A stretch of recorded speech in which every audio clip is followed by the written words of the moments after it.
அகிலம் நியூஸ் நேயர்களுக்கு வணக்கம். பல பகுதிகளில் வழமைக்கு திரும்பிய மின் விநியோகம். இலங்கையில் பலரை அதிர்ச்சிக்கு உள்ளாக்கிய மின்தடைக்கான காரணம். நாடு முழுவதும் திடீர் மின்தடை, பாதிக்கப்பட்ட தொடருந்து சேவைகள். எரிவாயு விலை திருத்தம் குறித்து வெளியான அறிவிப்பு. முடிவுக்கு வந்தது இலங்கை போக்குவரத்து சபை ஊழியர்களின் பணி பகிஷ்கரிப்பு. வெளியான மகிழ்ச்சி தகவல், குறைக்கப்படவுள்ள அத்தியாவசிய பொருட்களின் விலை. நாட்டை விட்டு செல்ல தயாரான இலங்கையர்களுக்கு ஏற்பட்டுள்ள சிக்கல். பொது போக்குவரத்து கட்டண முறையில் மாற்றம் தொடர்பான விரிவான செய்திகள். நாடு முழுவதிலும் 80% அதிகமான மின்சார விநியோகம் இப்போது வழமைக்கு திரும்பியுள்ளதாக மின்சக்தி மற்றும் எரிசக்தி அமைச்சகம் தெரிவித்துள்ளது. கொழும்பு தேசிய வைத்தியசாலை உள்ளிட்ட சில முக்கிய இடங்களுக்கான மின் விநியோகம் தற்போது வழமைக்கு திரும்பியுள்ளதாகவும் மின்சார சபை முன்னர் அறிவித்திருந்தது. மேலும் கொழும்பு 13 உள்ளிட்ட மேலும் பல பகுதிகளில் மின்சார விநியோகம் மீண்டும் வழமைக்கு திரும்பியுள்ளது. நாடளாவிய ரீதியில் இன்று காலை 11:15 முதல் ஏற்பட்ட மின்தடை காரணமாக நாடளாவிய ரீதியில் பொதுமக்கள் பல்வேறு சிரமங்களுக்கு உள்ளாகியிருந்தனர்.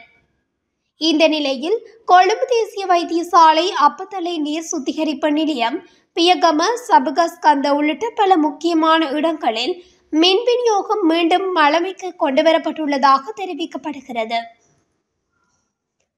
நாடளாவிய ரீதியில் ஏற்பட்ட திடீர் மின்தடை குறித்து மக்களிடையே குழப்பத்தை ஏற்படுத்தியுள்ள நிலையில் மின்தடைக்கான காரணம் பெரும் அதிர்ச்சியை ஏற்படுத்தியுள்ளது. இந்த நிலையில் பாணந்துறை மின் இணைப்பு துணை மின் நிலையத்தில் குரங்கு மோதியதால் நாடு முழுவதும் மின்சாரம் துண்டிக்கப்பட்டுள்ளதாகவும் மின்துறை அமைச்சர் குமார ஜெயக்கொடி தெரிவித்துள்ளார்.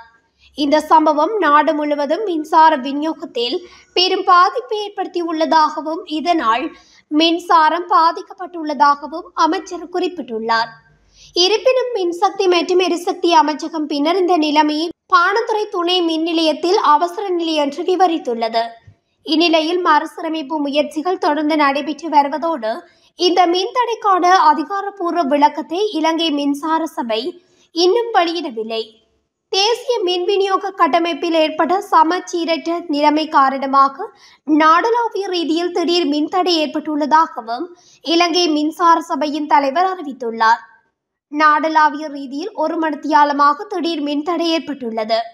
இந்த நிலையில் திடீர் மின்தடைக்கான காரணம் இன்னும் அதிகாரப்பூர்வமாகவும் உறுதிப்படுத்தப்படவில்லை எனவும் முன்னர் அறிவிக்கப்பட்டிருந்த நிலையில் குறித்த அறிவிப்பு வெளியாகியுள்ளது.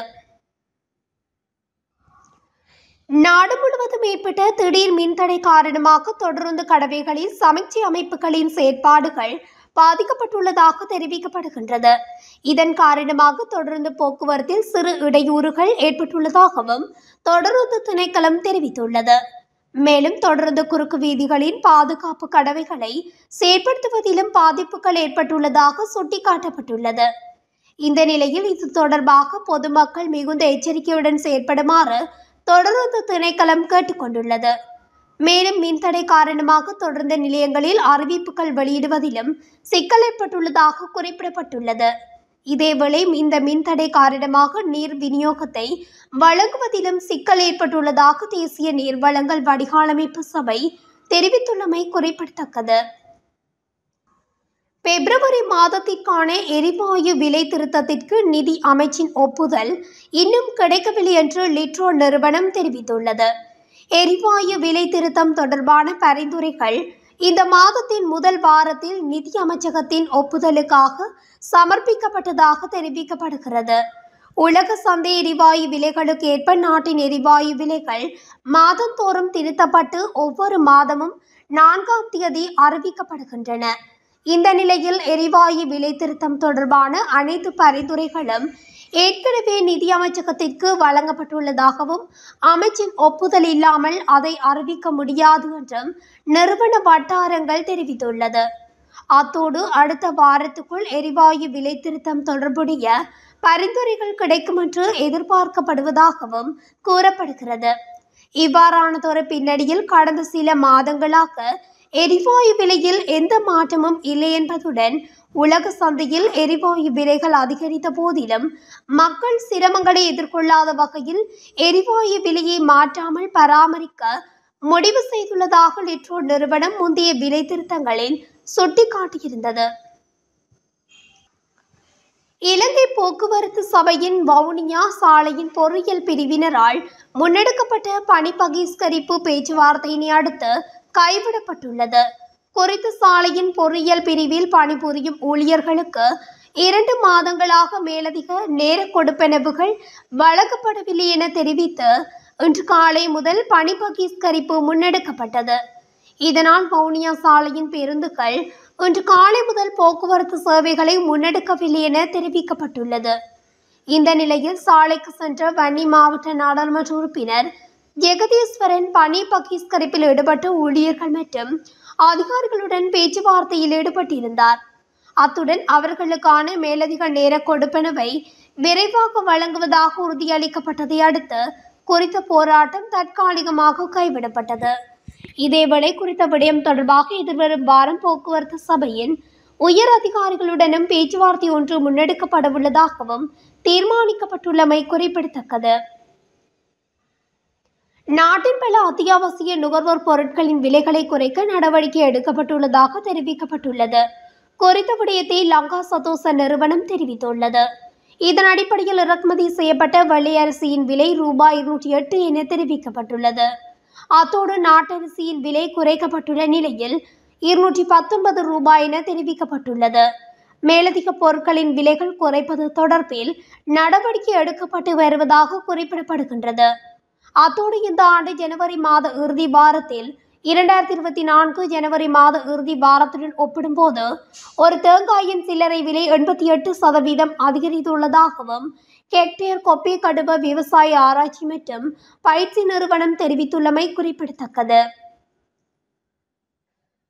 நாட்டை விட்டு வெளியேறுவதற்கு ஆன்லைனில் பூர்த்தி செய்ய வேண்டிய வெளியேறும் அட்டையை இலங்கையர்கள் அணுக முடியாத நிலைமை ஏற்பட்டுள்ளதாக தெரிவிக்கப்படுகின்றது.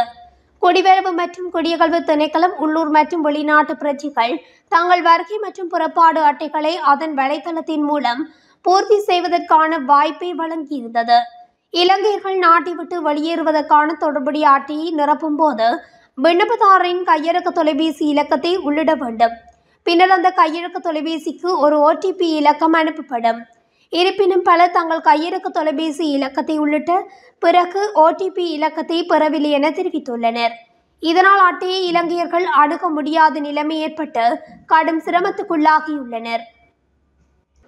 பொது போக்குவரத்து துறையில் மின்னணு கட்டண முறையை அறிமுகப்படுத்த உள்ளதாக தேசிய போக்குவரத்து ஆணையம் அறிவித்துள்ளது. இந்த முயற்சி பண பயன்பாட்டை குறைத்து பயணிகளுக்கு அதிக வசதியை வழங்குவதை நோக்கமாக கொண்டது என தெரிவிக்கப்பட்டுள்ளது. இந்த முறைமை மூலம் வங்கி அட்டைகளை பயன்படுத்தி பணம் செலுத்த முடியும் என கூறப்பட்டுள்ளது. இதற்கமைய எதிர்காலத்தில் ஒவ்வொரு பேருந்திலும் மின்னணு கட்டண சாதனங்கள் நிறுவப்படும் என்று போக்குவரத்து ஆணையம் தெரிவித்துள்ளது. இத்துடன் அகிலம் நியூஸின் இன்றைய பிரதான செய்திகள் நிறைவடைகின்றன.